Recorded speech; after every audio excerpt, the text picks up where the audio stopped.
fans in Italy weren't even in their seat when the knockout happened. Durant, Hearns. Ladies and gentlemen, Cedric Kushner Promotions and the Valley Sports Arena present the feature bout of the evening. This bout is sanctioned by the IBF President Bob Lee, IBF Supervisor Bill Brennan in attendance, and the Virginia State Athletic Commission Doug Beavers Commissioner. The doctor at ringside, Dr. Juan Rivas. The three judges scoring the bout, Vaughn LaBrad, Biba Exton, and John Witt. The timekeeper, Gail Carpenter.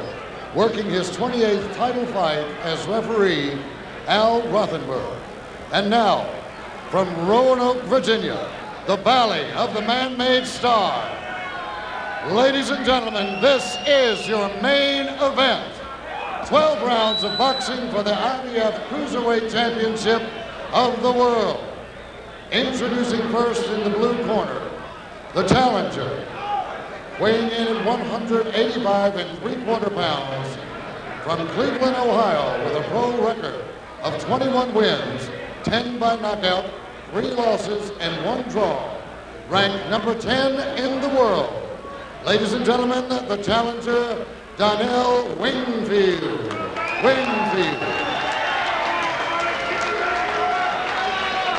In the red corner, weighing in at 188.5 pounds, from Miami, Florida, with a pro record of 12 wins, 8 by knockout, and 1 loss. 3-time kickboxing world champion.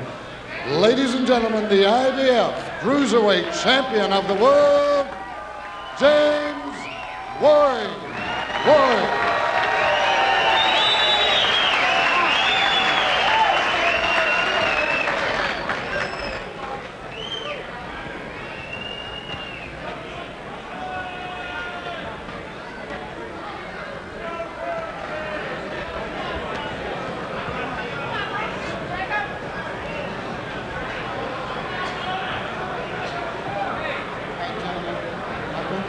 I'm just going to remind you what I said in the dressing room, which mainly is obey all my commands promptly so I'm not part of the decision-making process. Touch gloves now. Let's get ready to go.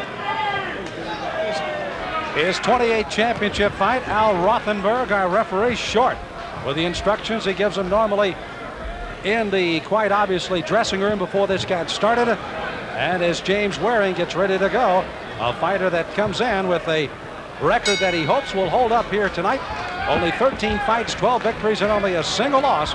8 by knockouts. He's in the white, and the challenger, Wingfield, is in the red. Well, at the age of 73, referee Al Rothenberg, definitely the oldest man in the ring, one of the top referees around.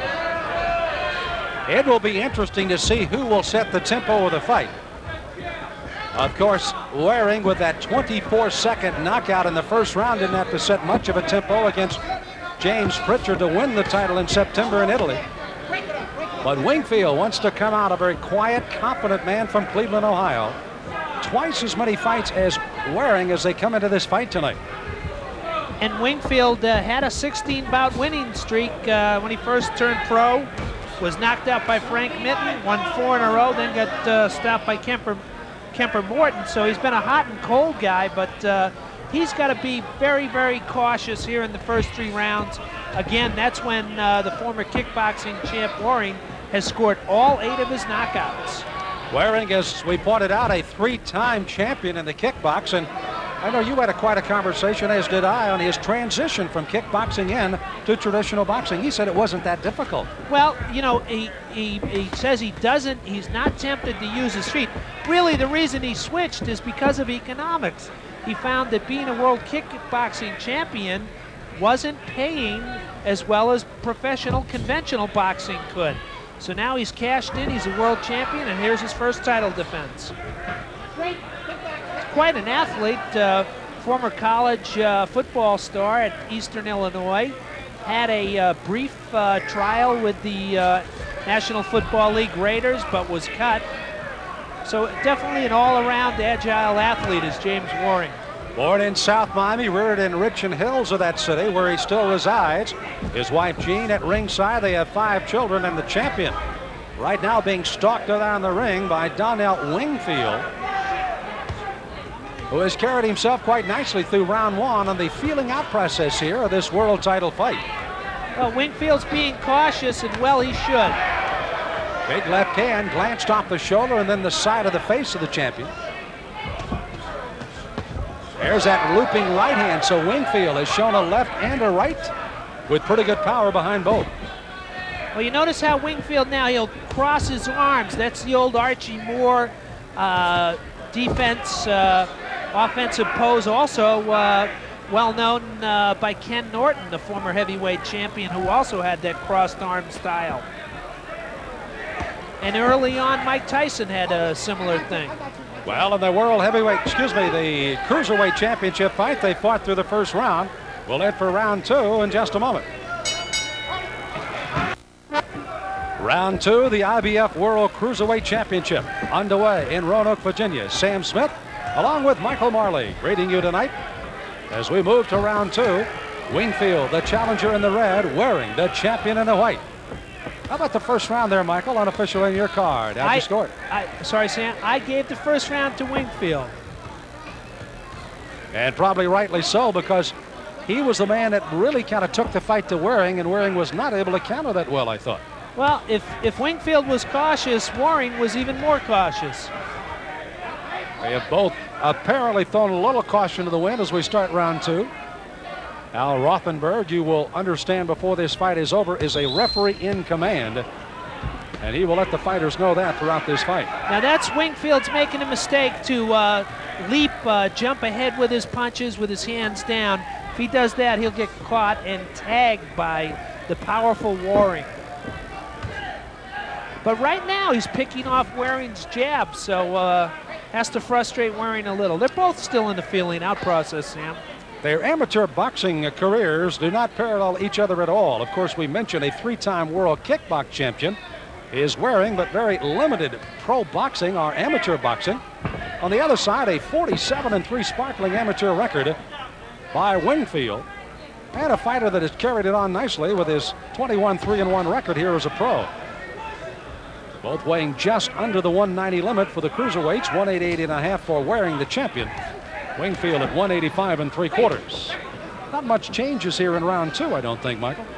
No, same pattern. You know, Wingfield being from Cleveland, there's not too many pro bouts held around Cleveland, but it's still a good fight town in the sense that a lot of tough guys come out of Cleveland. Rarely will you see a bum or a tomato can, if you will, come fighting out of Cleveland, Ohio. Most of their guys have good, solid amateur careers and are tough cookies.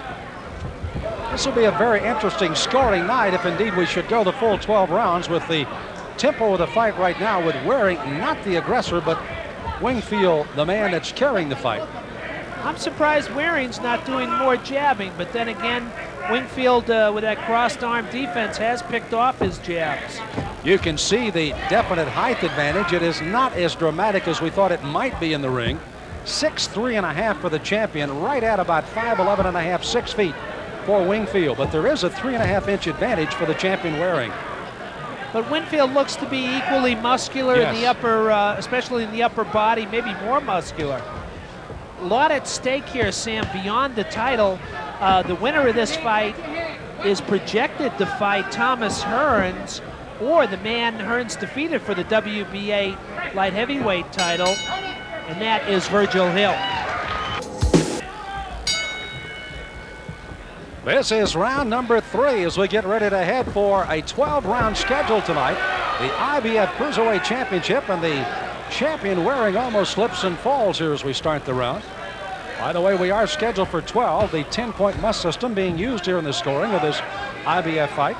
3 judges do score at ringside. The 3 knockdown rule has been waived. There's no standing 8, and a fighter cannot, I repeat, cannot be saved by the bell in any round in this title fight tonight. Well, so far, Sam, the styles just don't mesh well. Wingfield can't figure out Waring and vice versa. By the way, I had the second round even, gave the first round to the challenger, Donnell Wingfield, so I've got it 2019 unofficially in favor of Wingfield. I think that's probably the way the judges have seen it so far, as again, Wingfield has been the aggressor. Waring trying to challenge, and again, as Michael pointed out early on, is not using the jab at all. Trying to use his quickness just to dodge out of the way here of Wingfield.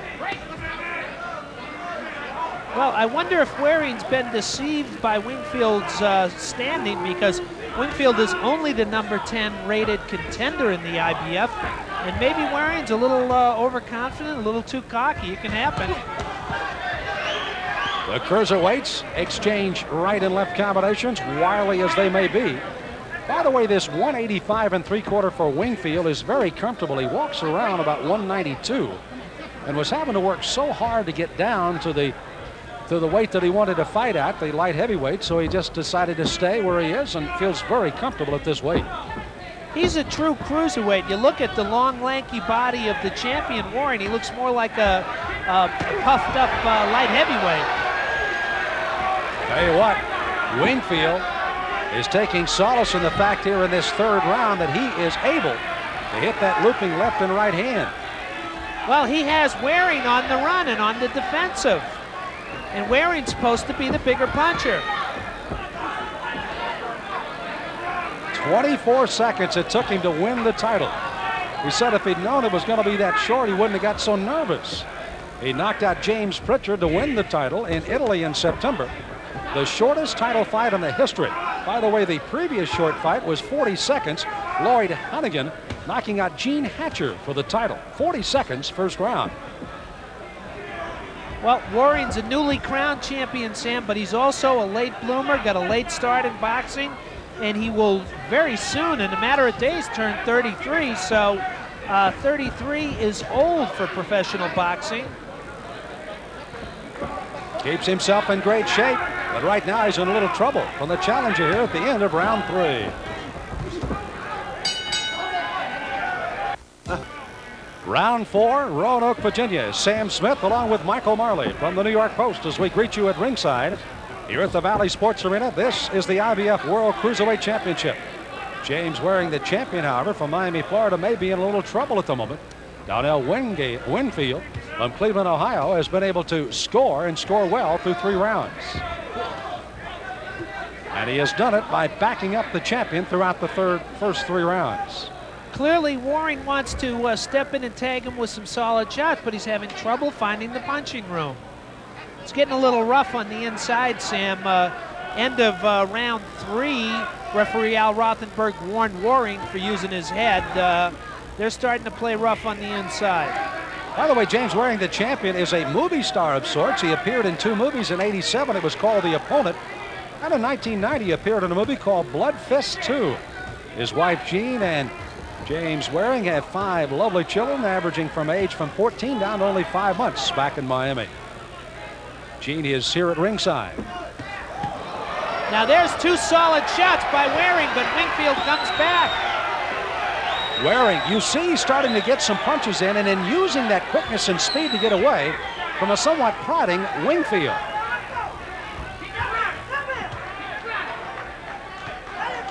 Well, if Waring thought this was going to be an easy first title defense, I think he's sadly mistaken, because Wingfield keeps coming, picks off punches.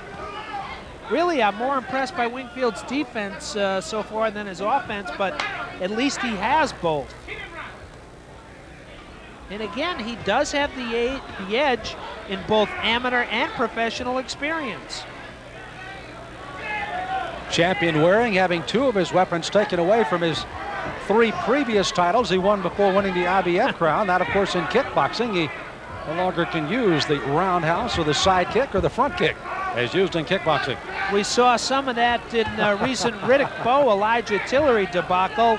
However, Tillery's kickboxing cost him the fight. And probably would have been over pretty soon anyway, but it was over at the end of 1. I understand Tillery's trying to get a job as a field goal kicker in the National Football League. There may be a few openings looking at some of the kickers right now. Fight has stayed pretty well status quo until about a minute ago, when James Waring started to pick up some pretty good steam on some punches here. Waring just landed a crackling left hook, the most solid punch of the fight, and that shows the power of James Waring. I think Wingfield is a little bit hurt. Not just a little bit, I think he's groggy. He's trying to overpower by push and muscle his way in, but James Waring has taken a little advantage here in the 4th round.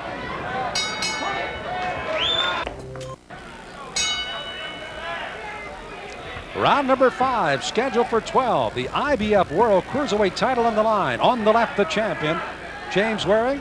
Donnell Wingfield, the challenger in the red. And has Waring turned the tide here, Michael, in round 5? Sam, you noted the shift in the tide, so to speak, to Waring.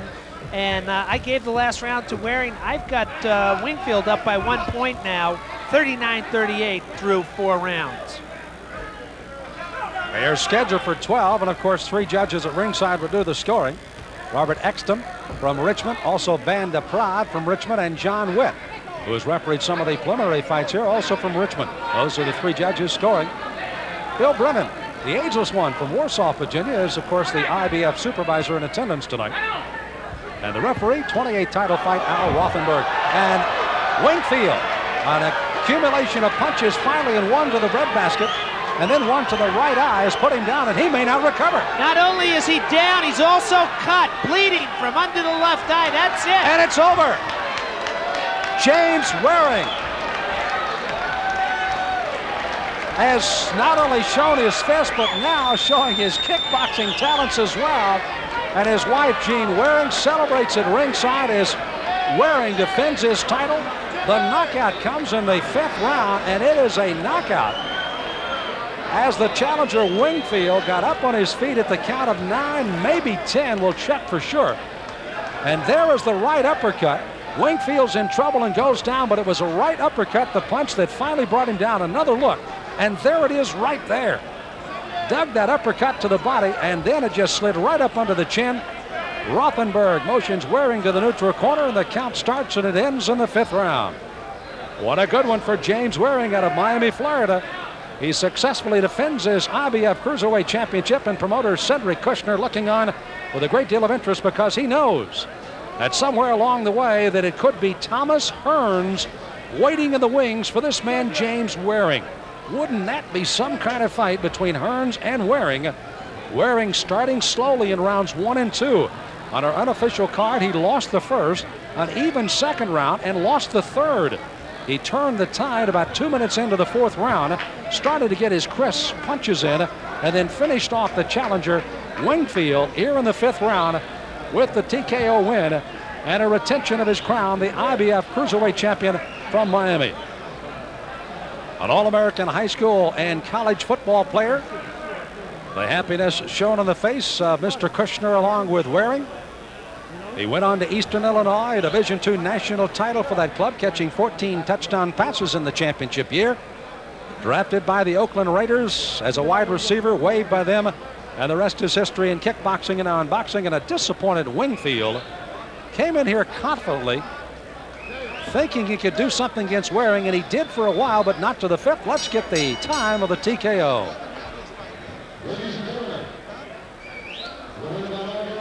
1 minute and 5 seconds of the 5th round. Still, the IBF Cruiserweight champion, James Waring. Well, the belt attached once again by Bill Brennan, the IBF supervisor, as Waring wears it proudly here. Congratulations from the referee, and what a nice piece of hardware he has. And he gets to keep it for a little while longer. And who's in the wings? Well, we will certainly find out from Waring and his promoter, Cedric Kushner, because it could indeed be Thomas Hearns or even Virgil Hill down the way. And we'll find out as Michael Marley has them all corralled in the center of the ring. Let's go upstairs. Michael along with the champion, James Waring. Okay, congratulations, James Waring. Sensational knockout victory for you, your first title defense. Did he frustrate you early on? Yes, you know what happened. You know the videotape I saw him fighting. You know he changed his style a little bit. He came like a peekaboo style, and that's and that really hurt him to come around. Well, what happened? I hit him with a short right uppercut, and when I hit him, we went down. I knew he wasn't coming up. Did you know that not only you stunned him, you knocked him down, you also cut him with those shots? Oh yeah, I hit him with some good shots. What happened? I think I was too greedy with my right hand. Out the first 3 rounds, I was thinking right hand. But I'm glad I got the first time, first over with. Now I got to go back and work on the basics. What I want to say first, I want to say thank you to Cedric right here. I want to say thank my Ernie right here. I guess it's good. It's my promoter. It's my manager here. And these are my trainers right, back here. Okay, thanks for the commercial for James Waring Enterprises. Let me ask you, Two interested observers tonight. Thomas Hearns, the legendary Thomas Hearns. He here? And no, he's watching on TV. He'll win up anyway. He don't want to fight me. Thomas Hearns don't want to fight James Waring. And let me tell you something. I'm the best fighter in the world, okay? I'm a kickboxing champion, and I'm a boxing champion, okay? If Thomas Hearns want me, I'm the man he got to get. About 5 years ago, me and Thomas Hearns we talked about it at a press conference. He fought Bill Wallace, you know, at a exhibition. In a mixed match, Right, kickboxer against a regular boxer. But yeah, Thomas Hearns, anything he want to do, he want to kickbox me or he want to box me, I'll do anything. Okay, I assume that goes double for the man he took the WBA light heavyweight title away from, Virgil Hill. They go for any man in the world. We ready, Cedric ready. Let's call Cedric the number. Everybody knows Cedric. He's the next great man. Everybody know Ernie, you know. Mike, I want to respond to that. I want to respond all right, to that, Cedric, Mike. how about if I ask you a question, Cedric? What about Thomas Hearns? Is it a problem of how much money Thomas Hearns wants? Can the match be made? The match most certainly can be made. Tommy Hearns wants to win the 7th belt. That's fine. That's very good for him. That's very good for his family. This man, James Waring, wants to get paid. I want to get paid. And Arnie Rosenthal wants to get paid. My trains want to get paid, too. That's and my right. wife, too, and my kids, too. Not all the money for Tommy Hearns. You got to split the money. I'm the champion. That's how it goes. Okay. If Tommy Hearns want to fight me, Tommy Hearns, you want to fight me, Tommy Hearns, I give my own personal telephone number. Just call me anytime you want to fight. I'll fight you in the backyard. I heard you moved to California. I'll fight you in California. I'll fight you where you. I think Tommy Hearns has the message. Quick question for you, then I'll go to your manager, Arnie Rosenthal. Evander Holyfield was the cruiserweight champion, undisputed, moved up and became the undisputed heavyweight champion.